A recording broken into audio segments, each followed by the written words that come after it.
Hi everyone, ayan, Adeline here. So, recently, nag-bid kami ng bahay sa Pag-ibig Acquired Assets or yung mga foreclosed na bahay ni Pag-ibig. And thankful kasi nanalo kami ng 2 unit pero isa lang yung kinuha namin doon. And ongoing process na yung papeles niya ngayon. So, kung meron ka ding balak mag-avail ng bahay or mga foreclosed assets ni Pag-ibig, ito yung mga important details na dapat or kailangan mong malaman.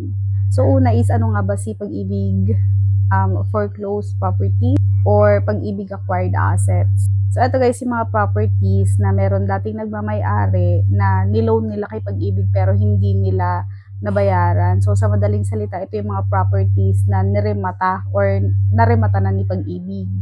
So, pangalawa is pwede ka lang mag-avail ng acquired assets ni Pag-ibig through online auction or yung tinatawag na bidding. And pangatlo, yung properties na pinapa-auction nila is as is, where is basis. So, ibig sabihin nito guys, kung ano yung itsura niya, kalagayan niya, ayan, kung may siraman, gawaman, kung ano yung physical na madadatnan ninyo pag binisita niyo yung property is yun na yung property na ito-turn over ni Pag-ibig sa'yo. Pang-apat, ayan, kung merong nakatira or may gumagamit ng bahay na yon, kapag ikaw yung winner, ganyan, ikaw ang magpapaalis doon sa may current na nakatira doon sa property na yon.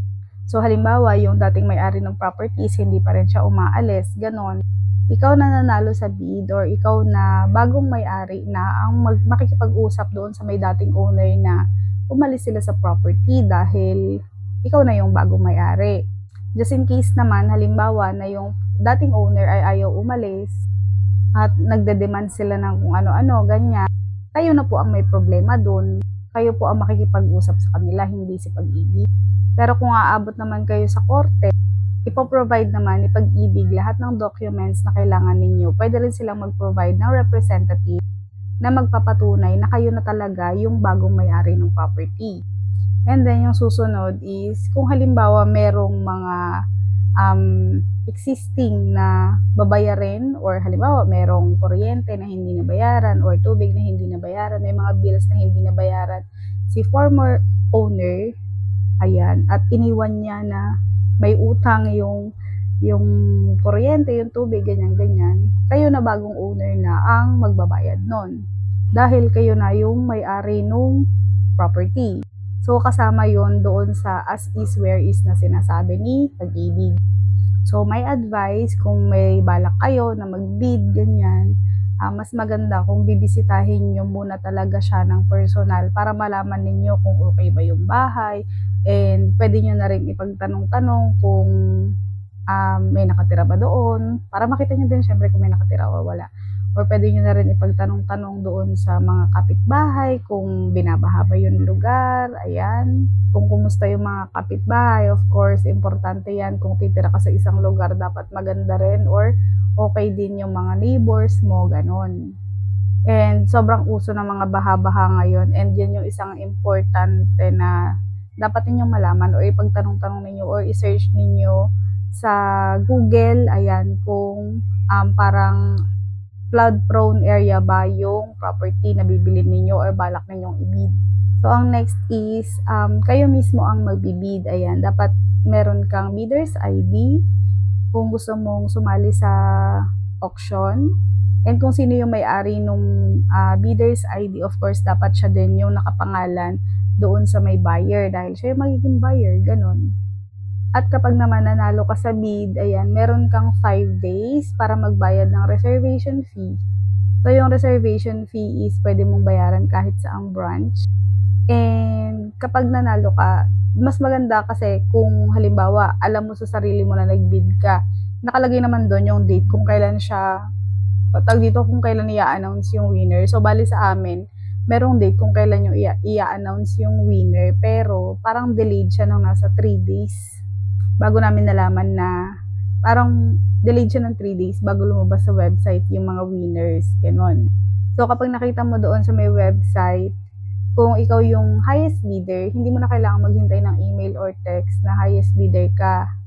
So, doon sa may property na yon na nakalagay na highest bidder ka sa baba nun, meron kang ipiprint doon na ikaw yung highest bidder, ganyan, na ikaw yung rank 1. And then yung document na yun is yun yung ipepresent mo kung pag magbabayad ka na ng reservation fee.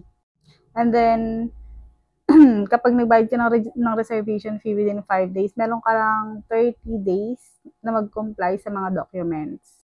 But for me kasi guys, ang ginawa ko is, before ako mag-bid, ayan, nag-start na akong kumuha ng mga requirements, ayan. So actually, si Juawits ko yung nakapangalan kasi siya yung active member ni Pag-ibig. So, sa madaling salita, bahay niya yon. And ako yung naging attorney in fact niya or yung authorized personnel na nagpunta sa Pag-ibig para mag-ayos ng mga documents. So, ayun guys, nung nanalo kami sa bidding within 5 days, ayan, nakompleto naman na din namin lahat ng requirements na kailangan kasi parang pinush talaga din namin na dapat makakuha kami ng property bago mag-end yung year na to. Dahil hanggang December 14 lang yung discount ni Pag-ibig. So, ayun lang, ginawa ko dahil kompleto naman lahat ng requirements. Ayan, doon sa may 5 days na yon, parang nasa 4th day yata. Nagpunta ako doon sa may Pag-ibig branch, yung handling branch, kung saan nandoon yung kung saan registered yung property. Doon na mismo ako sa araw na yun nagbayad ng reservation fee and nagbayad na rin ako ng processing fee sa mismong araw na yun. And then, ang sinabi nila sa akin, kapag daw na-validate na nila yung mga documents na ipinasa ko and kapag okay na yung validation dun sa may SPA kasi naka-special power of attorney nga kami dahil ako yung nagpunta para mag-process ng documents. Ang sinabi sa amin is maghintay na lang daw kami ng date or dun sa may approval ng loan dahil nag-long term kami. So, kapag okay na yon, babalik na lang ako doon sa may Pag-ibig branch sa San Fernando, Pampanga para daw sa contract signing, and ang sinabi nila sa akin is mag-prepare na lang daw ako ng 1 month payment, yung parang 1 month amortization na payment, ayun.